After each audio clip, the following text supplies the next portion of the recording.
Rice TV के मुअज़्ज़िज़ दोस्तों, आज की वीडियो में आप सबको खुशामदीद। दोस्तों, वैसे तो हम रोजाना के मामूल के मुताबिक खरीदो फरोख्त करते रहते हैं, जिसके मुतबादिल पैसों का लेन देन भी रोजाना हजारों की तादाद में होता रहता है। मगर क्या आपने कभी ये सोचा है कि इन पैसों की हकीकत है क्या और इसे बनाने की क्या जरूरत पड़ी थी, और जब ये पैसे नहीं हुआ करते थे तो सामान का लेन देन कैसे किया जाता था। आज की वीडियो में हम ऐसे ही कई सवालात के जवाब आपको देंगे।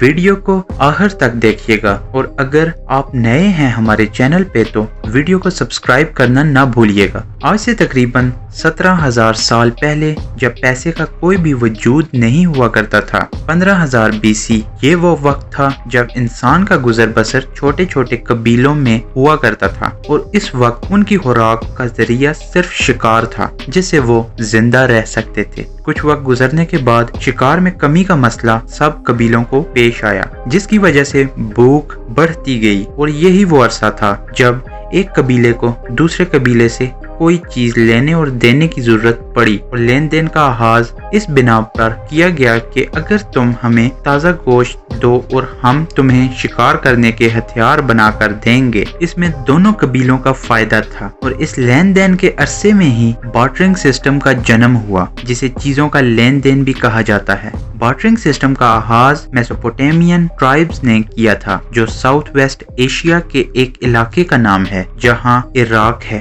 बार्टरिंग सिस्टम का सबसे बड़ा ये फायदा हुआ कि वो कबीले जो कभी आपस में एक दूसरे के साथ लड़ा करते थे, अब वो एक दूसरे से ट्रेड करने लगे, और इससे कबीलों की आपसी इख्तिलाफात भी खत्म होने लगे। हजारों साल बाद जब लोगों की आबादी बढ़ती गई तो इस दौरान इन्हें एक बड़ा मसला नजर आया, जब वो शिकार के साथ साथ खेती बाड़ी भी करने लगे, और ये मसला बार्टर सिस्टम की वो कमियां थी जो वक्त के साथ साथ इन्हें नजर आईं। इतने सारे लोगों से ट्रेड करने के बाद ये याद रखना मुश्किल हो गया था कि किससे कौन सी चीज लेनी है और किससे कौन सी चीज देनी है। इस मसले का हल ये निकला कि क्ले के एक टुकड़े पर हिसाब किताब लिखा जाए, और इस वक्त काउंटिंग का आगाज हुआ। इसके बाद लोगों के एक बड़ा मसला पेश आया कि ट्रेड करने के लिए दोनों फ्रीकैन का रजामंद होना जरूरी था। मगर तुम्हें जिस चीज की तलाश है वो मेरे पास मौजूद है, मगर जिस चीज की मुझे तलाश है वो तुम्हारे पास मौजूद ही नहीं। ये एक बड़ा और अहम मसला था, जिससे अक्सर ट्रेड नहीं हो पाती थी। इसी तरह 2500 BC में शुरुआत हुई कमोडिटी मनी की, जिसे आसान अल्फाज में यूं कह सकते हैं कि हर वो कीमती चीज जो नायाब हो और जिसे हम खुद भी इस्तेमाल कर सकें,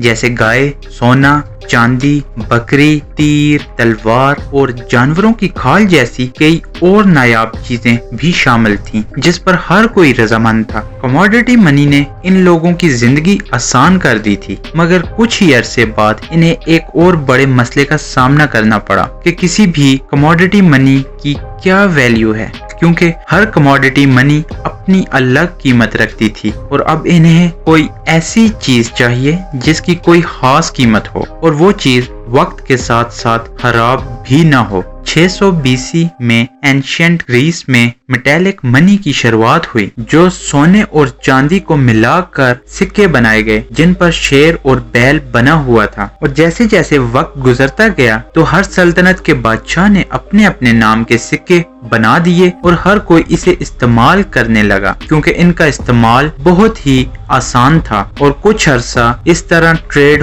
होती रही। मगर 700 BC का वो वक्त जब ओवरसीज ट्रेडिंग जोर शोर पर थी, और ये सारा ट्रेड सिक्कों पर होता था। मगर इसका सबसे बड़ा नुकसान ये सामने आया कि इन सिक्कों का वजन बहुत था, और इसे चोरों से छुपा कर भी नहीं रखा जा सकता था। आखिरकार 1269 में ऐसा वक्त आया जिसमें पेपर मनी का इस्तेमाल होने लगा। पेपर मनी का आगाज मंगोल चाइना का शहंशाह चंगेज खान का पोता कुबला खान, जिसने छाल के तरह से दुनिया की पहली पेपर मनी को बनाया। ये थी तो पेपर मनी, मगर इसे IO IOU कहते थे, जिसका मतलब कि मैं तुम्हारा कर्जदार हूँ, तुम ये कागज ले जाओ और जब चाहो इसे वापस करके अपनी कीमती अशिया वापस ले जाना। और वक्त के साथ साथ ये कागज का टुकड़ा लेन देन में इस्तेमाल होता रहा और ये दुनिया के कोने कोने में इस्तेमाल होने लगा। और उस वक्त के कुछ लोगों ने IOU बनाकर लोगों को देने लगे, जिसके बदले लोग उनके पास सोना रखवाया करते थे क्योंकि सोना चोरी ना हो जाए। हम ये भी कह सकते हैं कि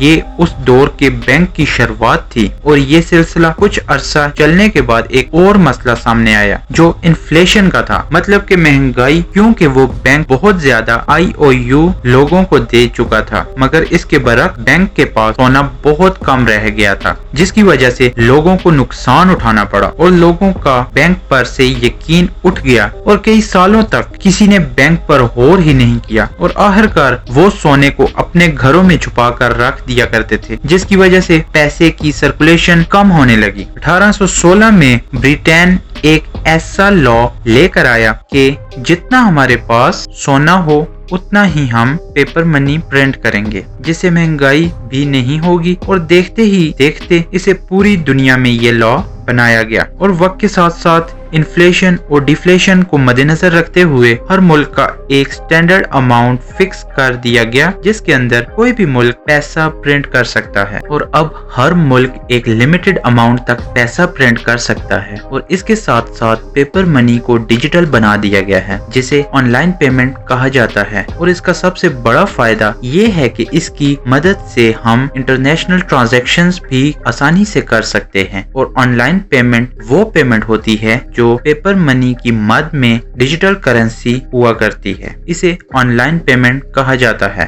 उम्मीद है आज की ये वीडियो आपको पसंद आई होगी। मजीद इस तरह की वीडियोस देखने के लिए हमारे चैनल के साथ बने रहिए। तब तक के लिए अल्लाह हाफिज।